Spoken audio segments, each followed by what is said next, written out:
Agnes had been married to Peter for many years, but their life was a nightmare.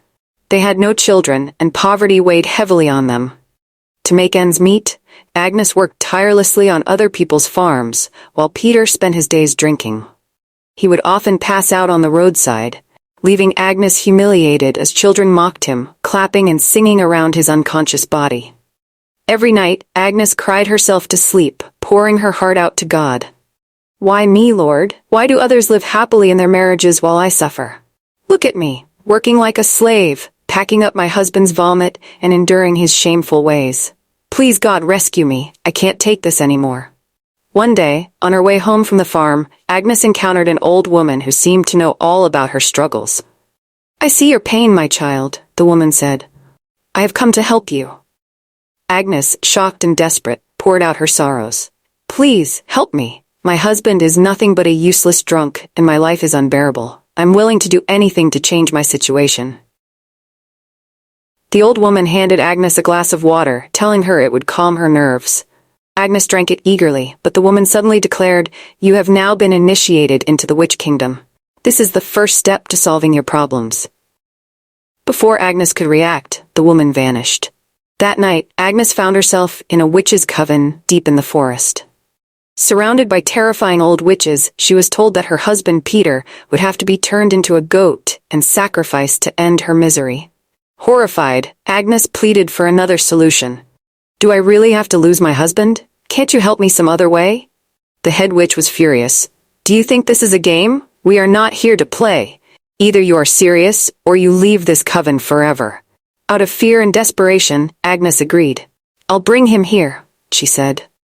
"If turning him into a goat will end my suffering, so be it." The witches gave her a potion to mix into Peter's drink. That evening, Agnes handed Peter a glass of alcohol laced with the potion.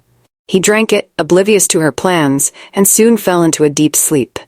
As she watched him, Agnes whispered, "You're already sleeping like a goat, and soon you'll become one. Foolish man. You thought you could ruin my life, but I'll use you to escape this misery." Later that night, Peter was summoned to the witches' coven, unconscious and seated in a large, sinister chair. The witches began their enchantments to turn him into a goat. Slowly, Peter's head transformed into that of a goat, but his body resisted the spell. Frustrated, the witches chanted even louder.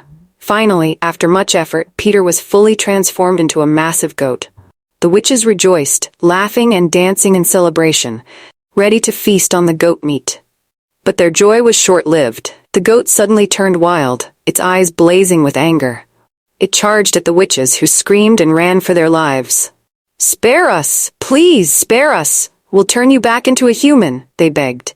But the goat showed no mercy, attacking and killing all the witches, including Agnes. Only the head witch remained alive. "Turn me back into a human," Peter growled in a voice that struck fear into her heart. "Do that, and I might spare you." Trembling, the head witch performed the spell, and Peter regained his human form.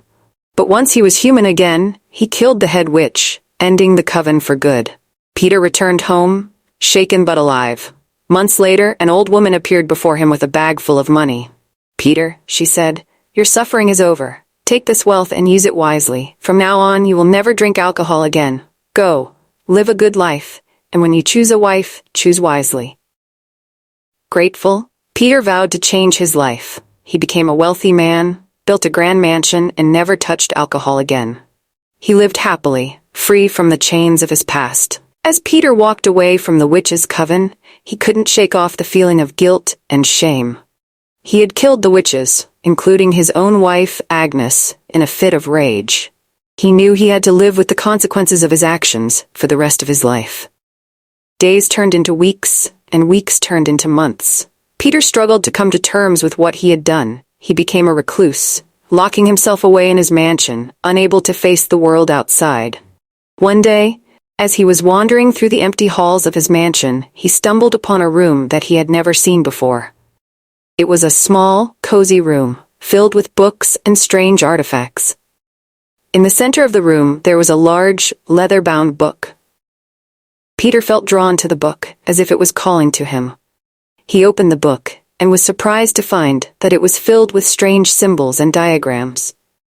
As he flipped through the pages, he began to feel a strange sensation, as if the book was imbuing him with a newfound sense of power and knowledge.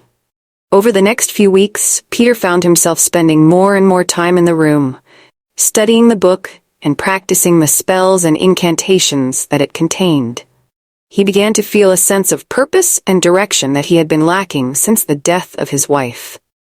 As he delved deeper into the book, Peter began to realize that it was more than just a simple spell book.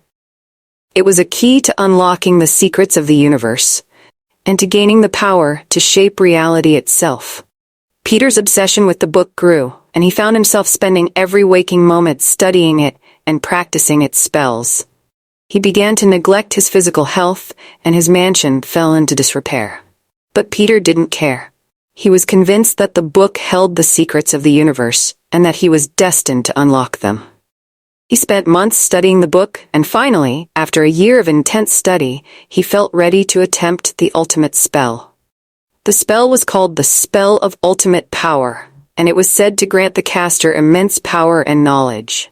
But it was also said to be incredibly dangerous, and to require a terrible sacrifice. Peter was undeterred. He was convinced that he was destined for greatness, and that the spell would unlock the secrets of the universe for him. He spent hours preparing for the spell, gathering rare ingredients, and setting up a complex array of candles and incense. Finally, the moment of truth arrived. Peter stood before the altar, his heart pounding with excitement and fear.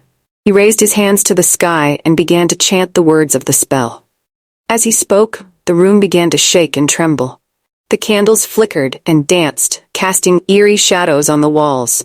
Peter felt a surge of energy building up inside him, and he knew that he was on the verge of unlocking the secrets of the universe. But just as he was about to complete the spell, a voice boomed from the shadows, echoing off the walls. "You shall not have this power," it thundered. Peter spun around, trying to see who was speaking. But there was no one in sight. The voice seemed to be coming from all around him, echoing off the walls and ceiling. Suddenly, the room was filled with a blinding light. Peter felt himself being lifted off the ground, and he knew that he was in the presence of something truly powerful.